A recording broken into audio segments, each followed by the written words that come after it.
할렐루야. 하나님께서 오늘도 여러분의 삶 가운데 함께 하십니다. 함께 하시는 주님 안에 승리하는 하루가 되기를 소망할 때 찬송가 351장 찬양하시면서 8월 18일 금요일 새벽 예배를 시작하도록 하겠습니다.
하나님 감사드립니다. 오늘도 우리 삶 가운데 함께 하심에 감사드립니다.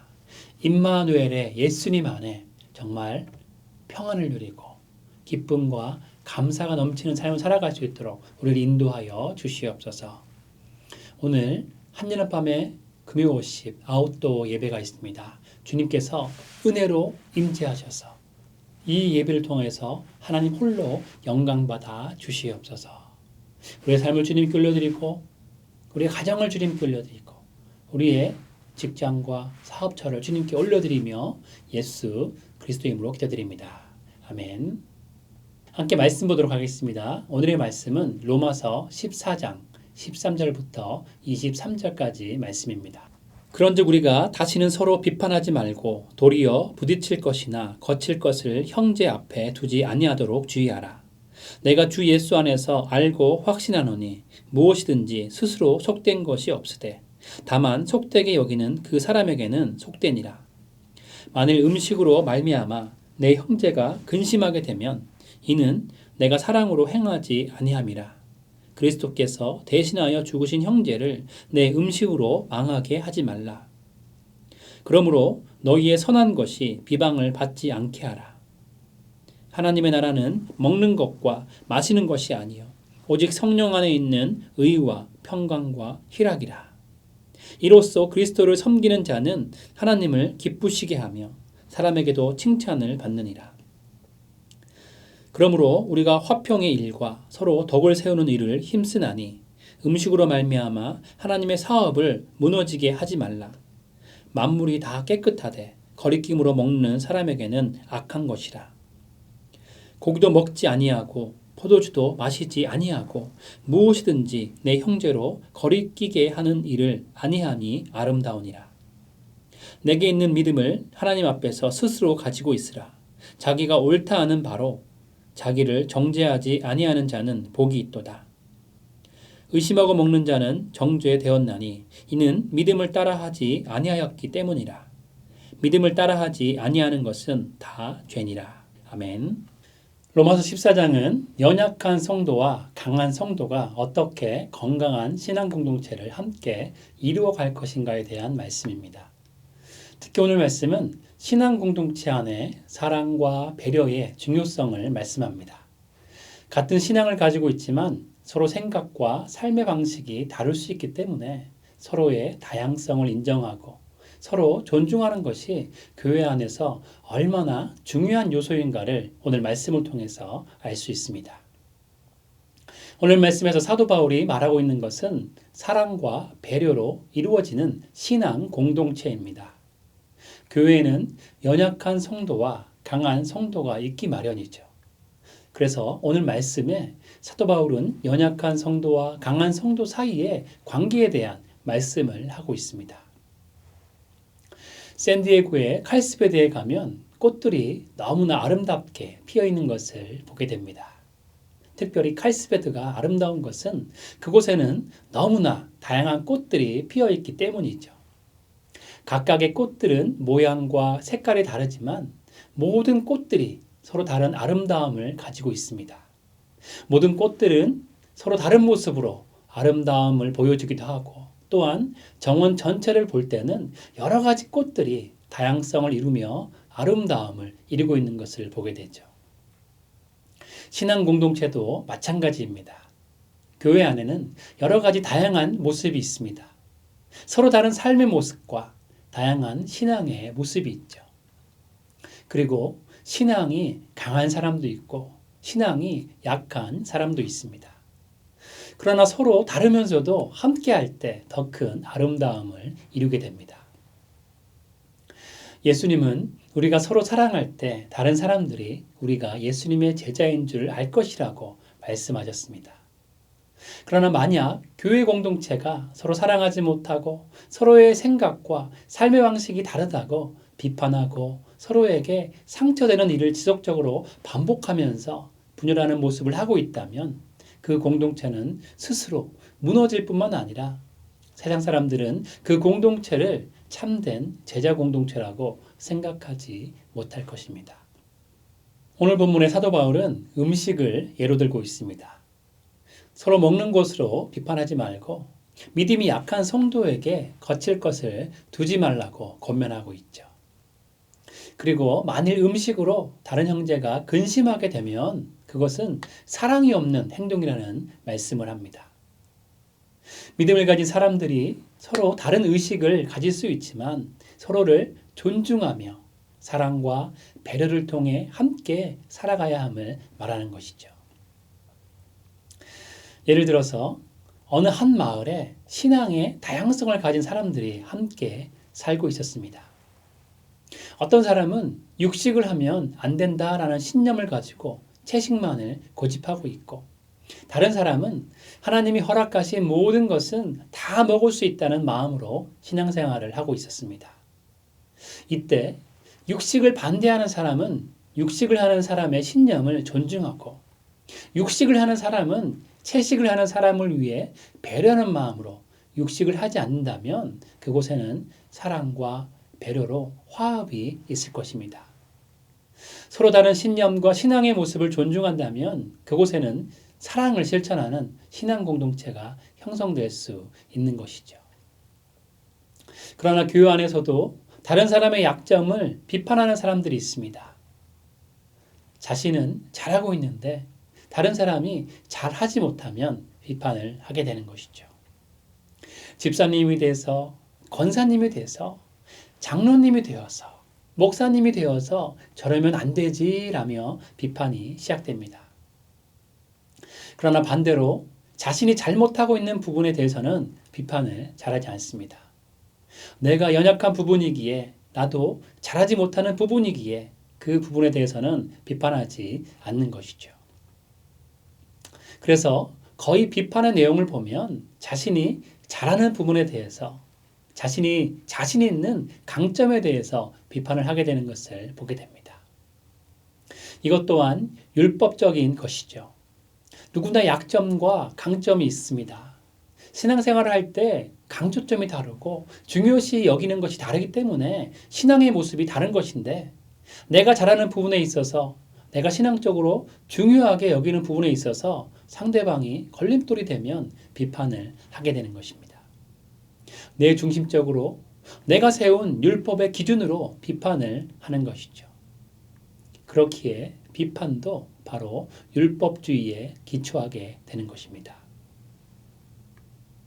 그래서 사도 바울은 이 비판이라는 것이 사랑과 화합을 깨는 가장 강력한 적으로 보고 있는 것입니다.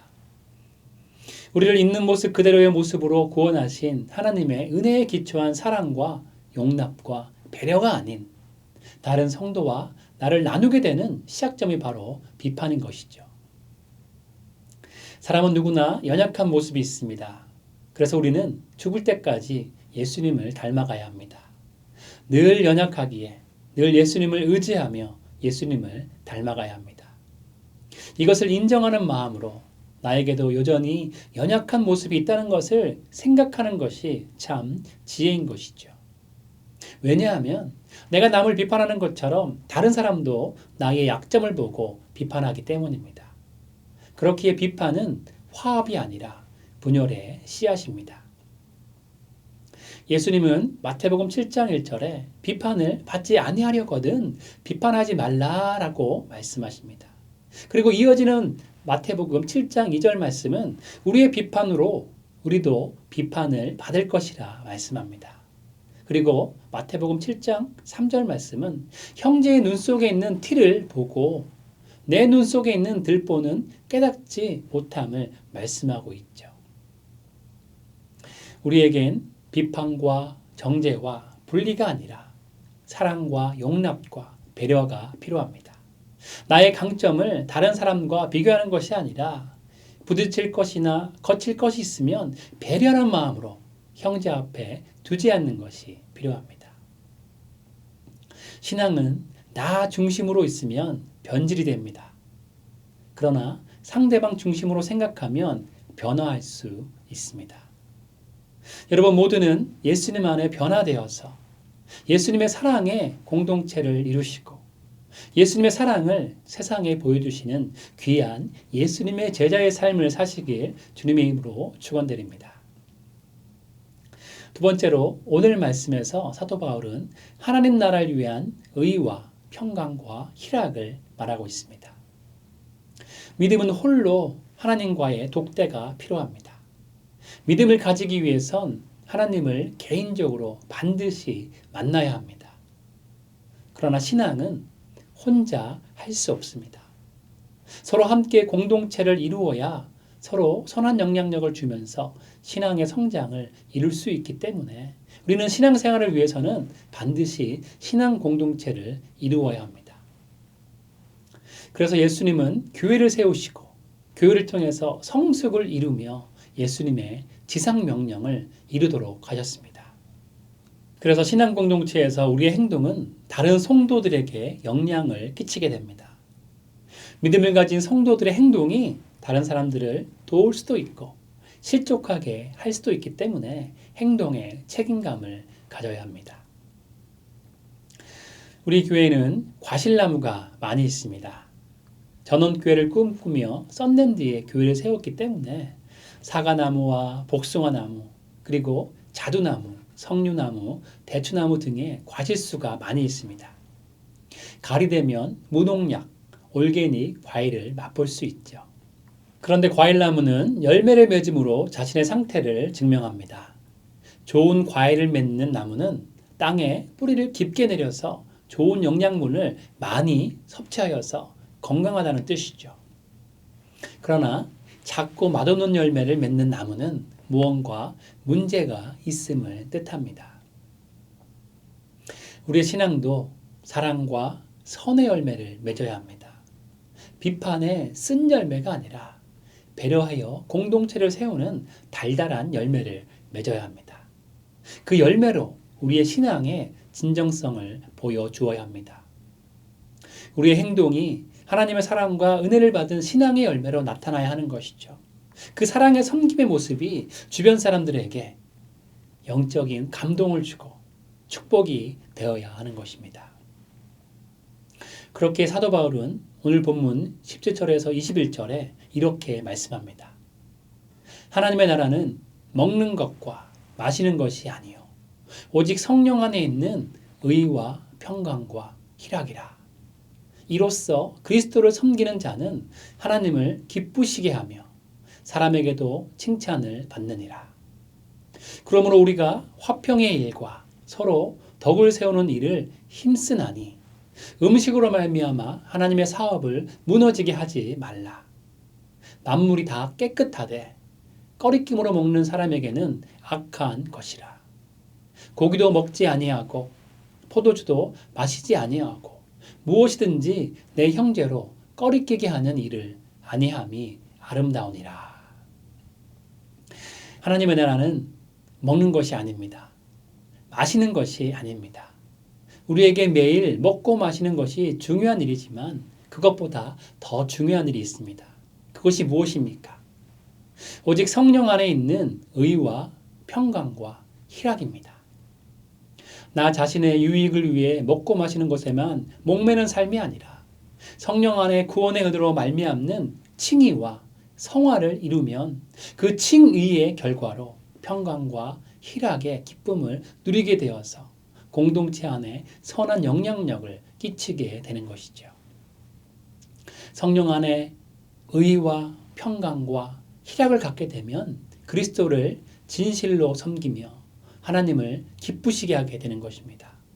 또한 칭의와 성화 가운데 평강과 희락의 삶을 살게 되면 사람들에게도 칭찬을 받는 거룩함을 이루게 되는 것이죠. 그러니 사도 바울은 먹는 것에 목매지 말고 형제로 거리끼게 하지 말고 사랑과 화평 가운데 아름다운 공동체를 만들 것을 권면하고 있는 것입니다. 여러분들은 어떤 열매를 맺고 계신가요? 더운 날씨가 이어지고 있는데 뜨거운 여름날에 우리는 열매를 준비해야 합니다. 이제 가을이 오면 어떤 열매로 하나님께 나아가야 할지 우리 자신을 돌아봐야 하는 것이죠.